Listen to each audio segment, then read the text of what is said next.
इस पर भी एक प्रसंग जो है तुलसीदास जी का याद आ गया। तुलसीदास जी बैठे थे, भजन कर रहे थे, तब तक एक मुर्दा वहाँ से निकला और उस मुर्दे के साथ साथ रोती हुई उसकी अर्धांगिनी। बहुत विकल होते हुए किसी ने कहा कि तुलसीदास जी जो है बहुत ऊंचे संत हैं, ऐसा हमने सुना है कि जिसके ऊपर ये हाथ रख देते हैं वो पत्थर भी अहिल्या हो जाती है। राम जी के भक्त हैं ना, तो लोग जब बढ़ा चढ़ा के बात करते हैं साधु के विषय में तो ऐसी ही बात करते हैं। अब साधु सोचता है कि वाह हम तो भाई फंस गए, हमें तो ऐसी कोई शक्ति है नहीं। जैसे एक बार किसी ने कह दिया कि हमारे गुरुदेव का एक बाल, युग पुरुष जी का कोई एक बाल अपने घर में रख ले तो उस घर में दिन दूना रात चौगुना धन वृद्धि होने लगता है, बढ़ने लगता है।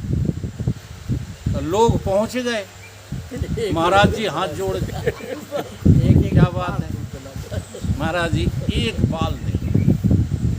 तो मैंने पहले समझ नहीं पाया कि बात क्या है, क्या करोगे?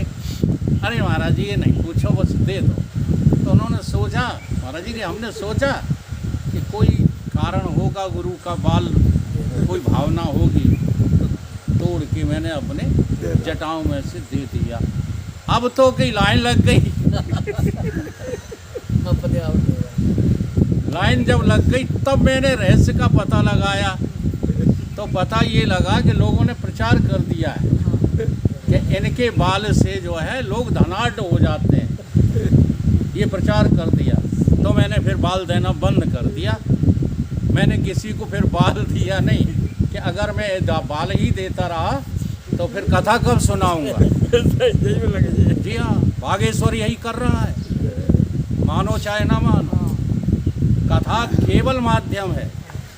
और हम जब ऐसी बातें करते हैं तो लोगों को लगता है ये ब्राह्मण विरोधी है, ठाकुर ब्राह्मणवाद बीच में ले आते हैं, बीच में घुसेड़ देते हैं, जबकि है उनकी बुद्धि।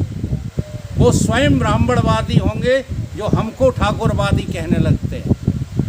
नहीं, हम यहाँ 4 साल से आ रहे हैं, किसी ने महसूस किया हम जातिवादी, लेकिन तुम्हारे ये तो भरा है गंदगी, तो तुम गंदगी ही देखोगे। उस दृष्टि से हट नहीं पा रहे, देह दृष्टि का त्याग ही नहीं कर पाते। तो भगवान की भक्ति करते हुए गोस्वामी तुलसीदास जी जब बैठे थे तो वो रोती हुई आ गई और कहने लगी, महात्मा जी दया करो, बड़ी कृपा की है आपने लोगों के ऊपर, अमुक अमुक की बीमारी ठीक हो गई, ये हो गया वो हो गया। तो गोस्वामी जी समझ गए कि आज आफत में पड़ गए। जब वो जी समझ गए तो और कुछ नहीं बना, उन्होंने कहा कि मुर्दे को लाओ भाई, हाथ आशीर्वाद दे सकते हैं हम, और कुछ नहीं कर सकते। हाँ महाराज आप आशीर्वाद ही दे दो। तुलसी मुआ मगाए के और सिर पर मेला हाथ, और अंदर से क्या बोले, मैं तो कुछ जानू नहीं तू जाने। मुर्दा खड़ा हो गया, मुर्दा खड़ा हो गया। असल में मुर्दे में कहीं प्राण शेष रहे होंगे, वरना विधि के विधान को कोई भी बदलता नहीं है। किसी के छूने से मुर्दा जिंदा नहीं होते, विधि का ये विधान है। पॉजिटिव ऊर्जा का संचार हो गया। परंतु क्या है, यहाँ भक्ति की महिमा है, भक्ति की इतनी ऊंची महिमा है। और भगत को तुम जो है इससे हल्का देखा भी मत करो, क्योंकि बाहर के आडंबरों से कोई भगत नहीं हो जाता है।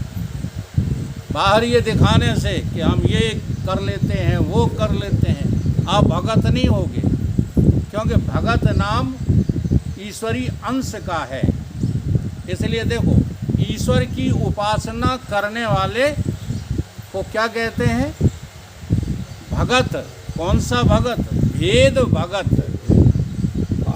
जी हाँ, अब ये सारी बातें जो है हम रटते नहीं हैं, और नहीं तो इनकी चौपाइयाँ, इनके श्लोक रट रटा करके वो समाज में सुनाने लगे तो हमारी भी भीड़ बढ़ जाए।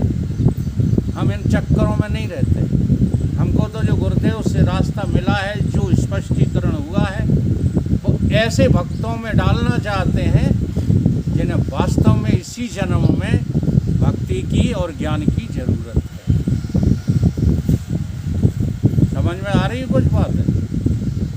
तो इस प्रकार से जब हम जो है भक्ति में लीन हो जाते हैं तो सगुण की ही उपासना करते हैं। और जिस काल में हम भेद भक्ति करते हैं, समझ लो, जरा ध्यान देना, उस काल में हमें दूसरी कोई बात पसंद नहीं आती। जब पसंद नहीं आती है तभी हमारे मुंह से निकलता है क्या? सगुण उपासक मोक्ष ना लयहि। और भगवान तिनको क्या दे देते हैं? अपनी भक्ति दे देते हैं। किनको? हाँ जी, जो यंग नहीं है, जो बच्चे हैं, जो अभी जो है ध्यान योग में सक्षम नहीं है, योग का नाम लेकर के दुनिया को पागल बनाते रहते हैं। अब उस दिन देशद्रोहिता की बातें यहाँ हो गई, मैंने थोड़ा सा विरोध कर दिया तो आग लग गई। जबकि देशद्रोही तुम्हारे सामने बैठ के प्रवचन कर गया, सब चुपचाप बैठे रहे। वैक्सीन से देश को मारा जा रहा था, करोड़ों की संख्या में जान बचाई किसने? वैक्सीन बताओ, यहाँ लोग बैठे हो, वैक्सीन नहीं लगवाई हैं? कितने लोगों ने लगवाई? हाथ उठा दो। लगवाई। इनमें से कोई मरे? फिर कितनी गंदी बात बोल कर गया वो तो यहाँ वध करने लायक था आदमी। लेकिन आप लोग तो बिल्कुल मूर्खों की तरह सबकी बातें सुनते रहते हो। और जब वैक्सीन नहीं रही तो नहीं, बात न करो, मैं आपको एक दिशा दे रहा हूँ। ऐसे लोगों की संगत का त्याग कर दो, ऐसे लोगों के साथ रहोगे, क्योंकि ऐसे लोग वाणी के मधुर होते हैं। एक श्लोक चला है, बुरा नहीं मानना आप लोग तो तिलक लगाए बैठे हो, लंबो तिलक। हम उन लोगों के लिए कह रहे हैं, हम भगवान के भक्तों के लिए नहीं कह रहे। लंबो तिलक और मधुरी वाणी दगाबाज की यही निशान है। जो दिखाने के लिए तिलक लगाते हैं, समझ रहे हो, दिखाने के लिए भगवा वस्त्र पहनते हैं, केवल दिखाने के लिए। दिखावा अलग होता है, ठीक है, वास्तविकता अलग होती है। अगर आपने तिलक लगाया है जिस स्थान पर, उस स्थान पर बैठना भी सीखो। क्या कभी आप अपने उस आज्ञा चक्र में बैठ कर के आनंद में विभोर होते हो? अगर नहीं होते हो तो ये तिलक मात्र दिखावा का तो है। तिलक इसलिए लगाया जाता है कि यहाँ पर हमको भगवान मिलने वाले हैं। और जो ऐसा जो है अपना विचार बना लेते हैं वो होते हैं सच्चे भगत। तो गोस्वामी जी के जो है ऐसी भक्ति के प्रभाव को जो है दुनिया ने जाना, तब उन्होंने इस भक्ति को जो है हमको करना सिखाया। और क्या बताया? सच्चा भगत कौन है? जो भगवान की राजी में अपनी रजा मिला दे हर हाल में। ये नहीं कि इस समय तो भगवान की राजी और आगे हम करते हैं। दुख दुख नाश तो भगवान कर दें, और जब सुखों की प्राप्ति हो तो ये मकान मैंने बनाया है ना, लड़के को मैंने पढ़ाया, नौकरी मैंने की। ये भक्ति नहीं है। भक्ति क्या है कि जो कुछ मेरे जीवन में हो रहा है उसका पूरा श्रेय प्रभु का है। हम राजी हैं उसी में जिसमें तेरी रजा है। ऐसे भी वाह वाह है, वैसे भी वाह वाह है। वाह वाह तुम्हारी कभी नहीं होगी। हम लोगों को तो यही पता नहीं है कि नाम जगत में किसका चलता है। नाम जगत में कभी भी तुम्हारे शरीरों का नहीं चलता। जैसे उदाहरण देता हूँ मैं, भीतर की बातें समझा करो तब बाहर बोला करो। हमारी वाणी पकड़ के शब्द तो तुम रट के बोलते रहते हो और भीतर की दशा सुधारते नहीं हो। नाम 3.5 हाथ के शरीर का नहीं चलता, ठीक है। और नाम इसी का रखा जाता है, किसी और का। 3.5 कोई शरीर को। एक राम दशरथ का बेटा। अब वो दशरथ का जो बेटा है वो कौन सा राम है? शरीर वाला के बिना शरीर वाला? शरीर वाला। समझो इस बात को। वो कौन सा राम है? साफ साफ कहा जा रहा है, एक राम दशरथ का बेटा।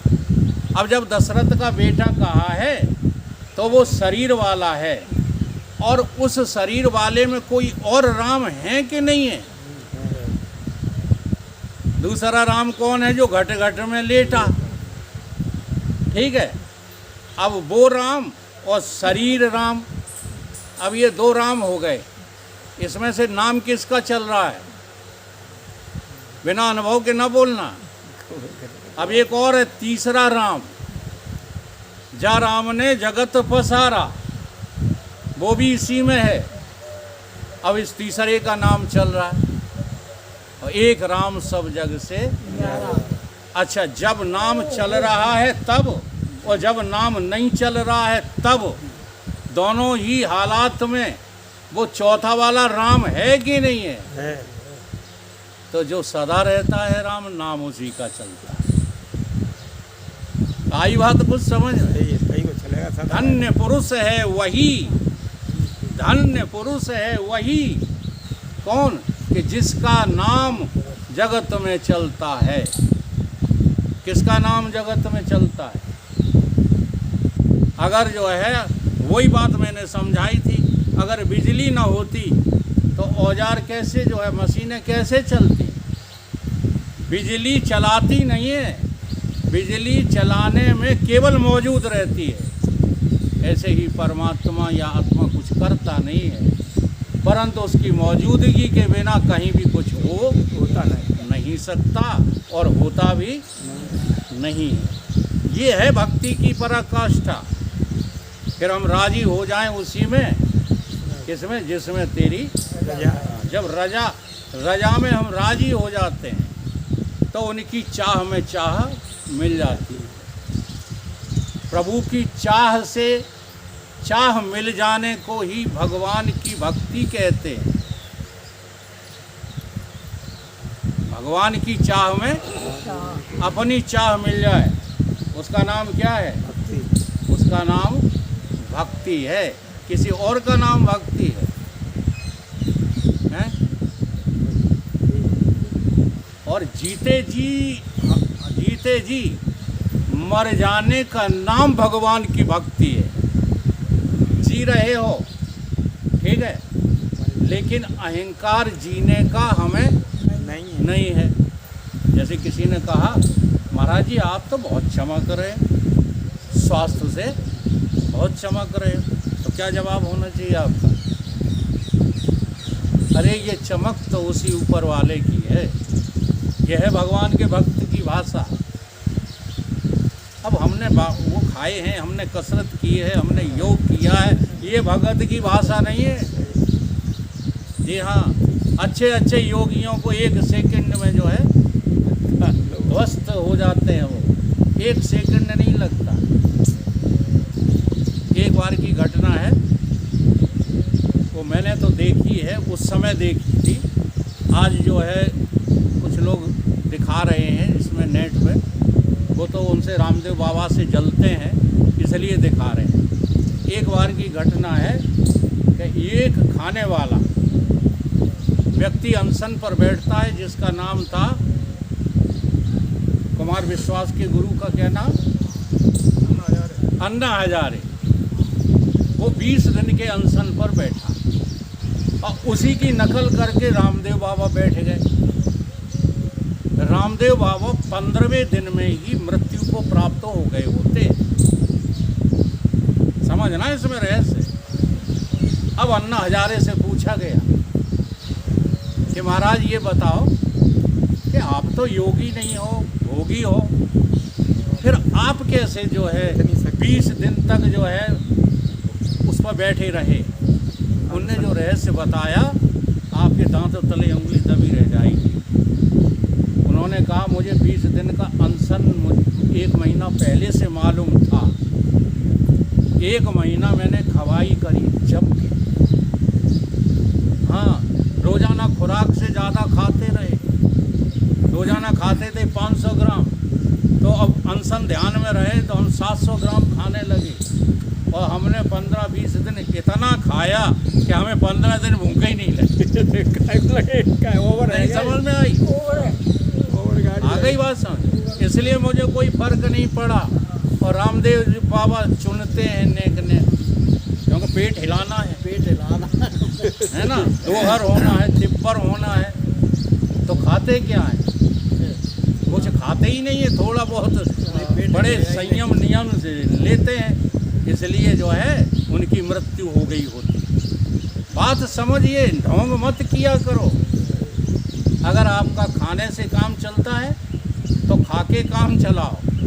इसलिए भगवान ने देखो बहुत अच्छी बात कही है, और भगवान की बात को हम नदारत कर देते हैं और अपनी बात को ज्ञान में, कर्म में, भक्ति में मनोमुखी होकर के अपनी व्याख्याएं करने लगते हैं। भगवान ने क्या कहा कि यह योग, कौन सा योग? कर्म योग, ध्यान योग, भक्ति योग, ज्ञान योग, जो भी योग है, कर्म संन्यास योग, संन्यास योग, ये जितने योग हैं, ये किसको जो है भवते हैं। इनमें कौन सफल होता है? जो ना ज़्यादा खाता है और ना ज़्यादा भूखा रहता है, ना ज़्यादा सोता है, ना ज़्यादा जागता है। गीता उठा के पढ़ो और भगवान की आज्ञा अनुसार अपना जीवन यापन करो।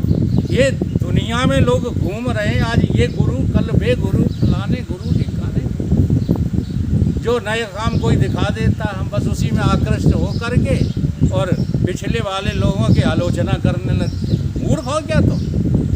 सिवाय मूर्ख के कुछ नहीं, केवल अपनी मूर्खता का प्रदर्शन करते रहते हो और कुछ नहीं। वरना तुम्हें जो अमृत पाने का अवसर मिला है बड़े बड़े योगियों को नहीं है। इसलिए अपने पर्दों को काट डालो। पड़ा है पाप का पर्दा, अंधेरियां दिल पे छाई है, इसीलिए वो त्रिलोकी नाथ नहीं देता दिखाई है। दयालु गुरु, दयालु राम अपने भक्त को पहचान जाते हैं। अगर विश्वास हो दिल में तो मिल भगवान जाते हैं। तुम्हारी जिंदगी में सुख दिखता है, मिलता नहीं। तुम्हारी जिंदगी में सुख दिखता है पर मिलता कि मिल जाता है। और एक राजेश्वरानंद जी संत हैं, वो कहते हैं कि राजेश्वर ऐसे जीवन को जो तर कर दे, जो तर कर दे, और बेतरणी उसी को कहते हैं, जो ऐसे जीवन को तर कर दे। बात को समझ में आई? तो संसार के सुखों की आकांक्षा का त्याग करो और चलने दो। मना नहीं करते हैं कि आप अपने बच्चों के साथ रहना छोड़ दो, हाँ ढोंगी बन जाओ, बाबा बन के भाग जाओ, नहीं कह रहे हम। आज तक नहीं कहा, हमारे गुरुदेव ने हमें नहीं जाने दिया। 15 वर्ष की आयु में बैराग जगह था, डांट दिया उन्होंने, जबकि महान बैरागी थे वो। उनने खुद 12 वर्ष की आयु में सर वो घर छोड़ दिया था, लेकिन मुझे घर छोड़ने के लिए उन्होंने नहीं कहा, बल्कि नाराज़ हुए और कहा जीवन में कभी ऐसी भावना लाना भी नहीं तो माता पिता को दुखी कर दोगे, तो समाज को दुखी कर दोगे, दूसरों के ऊपर भार बन जाओगे। हाँ, जैसे एक माता जी कहती ना, घर छोड़ो जो घर घर फिरो, घर छोड़ो और घर घर फिरो, तो मत घर छोड़ो भरता। और घर छोड़े जो घर मिले, कौन सा घर? यही तुम्हारा अमृतानंद, यही तुम्हारा ब्रह्मानंद। अगर ये मिले तो जरूर घर छोड़ो भरता। तो घर क्यों छोड़ा जाता है? इसलिए घर को बना रहने दो अपनी जगह, शरीर को बना रहने दो अपनी जगह। हम तो केवल जो है अपने अंशी से मिल जाएं और उसी में आसक्त हो जाएं, इसी का नाम भक्ति। ठीक है? क्यों ये कहते हो, अब भजन हमारी आदत पड़ गई है लास्ट में सुनाने की। क्यों ये कहते हो घनश्याम आते नहीं, क्यों ये कहते हो घनश्याम आते नहीं, सच्चे दिल से उन्हें तुम बुलाते नहीं, सच्चे दिल से उन्हें तुम बुलाते नहीं। क्यों ये कहते हो भोग लगाते नहीं, क्यों ये कहते हो भोग लगाते नहीं, भीलनी भाव से तुम खिलाते नहीं, भीलनी भाव से तुम खिलाते नहीं। क्यों ये कहते हो घनश्याम आते नहीं। क्यों ये कहते हो घनश्याम आते नहीं। अच्छा, ये कौन सा भाव है भीलनी का भाव? देखो, अतिथि के आ जाने पर इतनी भाव विभोर हो गई कि बेर को चख चख के खिला रही है। हाँ, लक्ष्मण जी ने नाक सिकोड़ दी, ऐसा रामचरितमानस में है। कहीं नाक सिकोड़ दी, कहीं इसी कारण से वही बेर कहीं संजीवनी बन गए। इसका अर्थ आध्यात्मिक बहुत गहरा है। चलो व्यवहारिक ही अर्थ में बने रहो, भाव तो बनाओ। तो अब तुम्हारे अंदर कोई घर पे अतिथि आए और तुम उसे खिलाओ, है ना? तो क्या करोगे? पहले उन्हें बैठे रहने दे। हाँ, हमारी जात वालों को पहले खिलाओ। ये करते हो आप लोग? जी हाँ, ये छोड़ दो। अतिथि को भगवान देखो। चाहे जितने बड़े तुम्हारे जो है, चाहे ससुर बैठे हों, चाहे तुम्हारे कोई बैठे हों, कितने भी बड़े रिश्तेदार, अतिथि को भगवान का स्थान दो। तो तुम भगत हो, नहीं तो बनावटी आदमी हो। समझ रहे कि नहीं? तो भीलनी का क्या भाव है?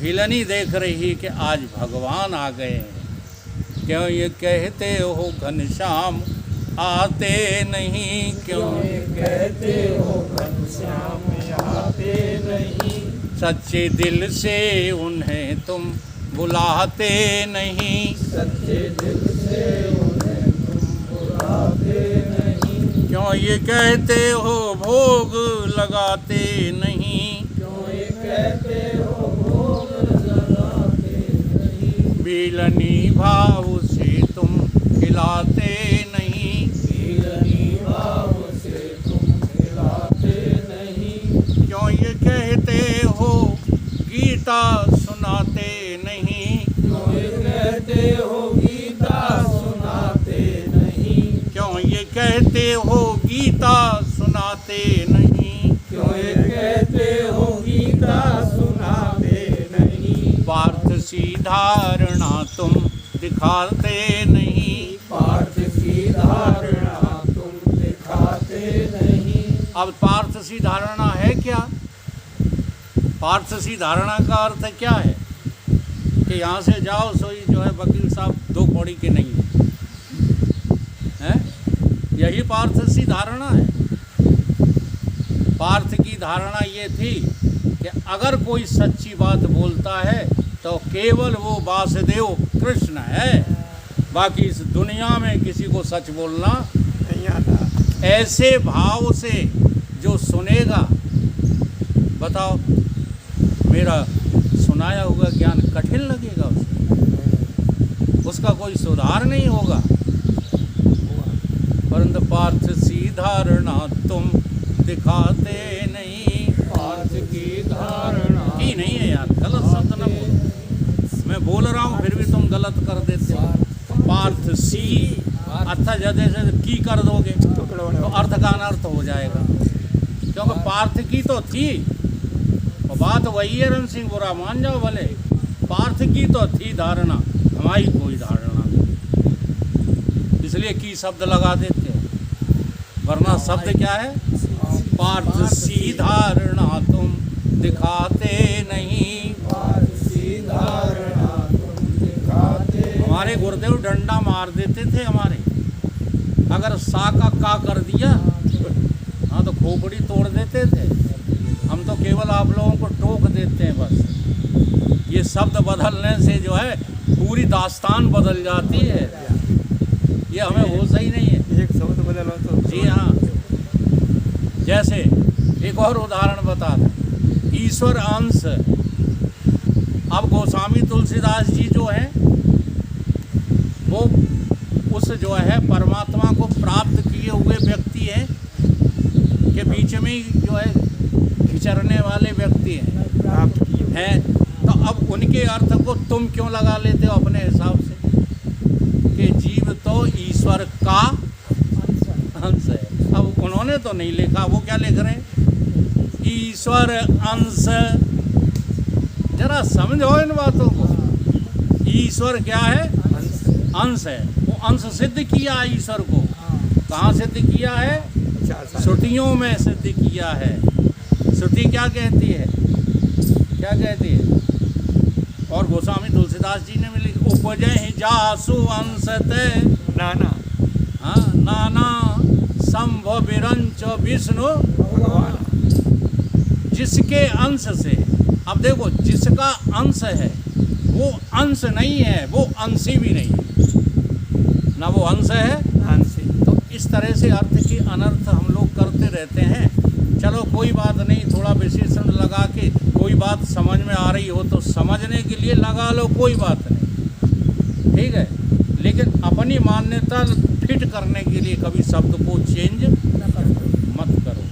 पार्थ सी धारणा तुम दिखाते नहीं, पार्थ सी धारणा तुम दिखाते नहीं, क्यों ये कहते हो घनश्याम आते नहीं, क्यों ये कहते हो घनश्याम आते नहीं, सच्चे दिल से उन्हें तुम बुलाते नहीं, सच्चे दिल से उन्हें तुम बुलाते नहीं, क्यों ये कहते हो लज्जा बचाते नहीं। क्यों ये कहते हो लज्जा बचाते नहीं। अब जैसे किसी माता को कोई छेड़ रहा है, ठीक है, अब तुम चले जा रहे हो और हमारा ये भजन सुन गए, जरा देखो मैं बहुत मार्के की बात मैं बताता हूँ, ये मेरा भजन सुन करके आप गए, है ना, अब वहीं बैठ गए, लज्जा तो वही बचाएंगे आएंगे, वो वही वाले भगवान जिन्होंने द्रौपदी की बचाई थी। तुम भगवान नहीं हो, हैं? तुम्हारा कर्तव्य नहीं है उसकी लाज बचाना। और जब आओगे यहाँ सत्संग में, अहम ब्रह्मास्मि, इससे नीची बात नहीं करोगे। और वहाँ क्या हो गया तुम्हें, वहाँ कहते हो वही आएंगे वो बचा लेंगे।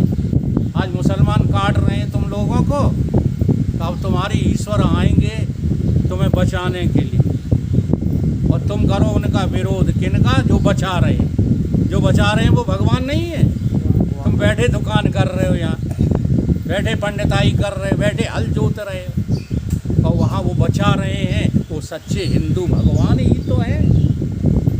अब इतनी बात कह दो तो कहीं वे राजनीति करने लगे, इसमें काहे की राजनीति, क्यों ये कहते हो लज्जा बचाते नहीं, क्यों ये कहते हो लज्जा बचाते नहीं, द्रौपदी की तरह तुम बुलाते नहीं, द्रौपदी की तरह तुम बुलाते नहीं, क्यों ये कहते हो घनश्याम आते नहीं, क्यों ये कहते हो घनश्याम आते नहीं, सच्चे दिल से उन्हें तुम बुलाते नहीं, सच्चे दिल से उन्हें तुम बुलाते नहीं, क्यों ये कहते हो देह बनाते नहीं, क्यों ये कहते हो देह बनाते नहीं, क्यों ये कहते हो देह बनाते नहीं। क्यों ये कहते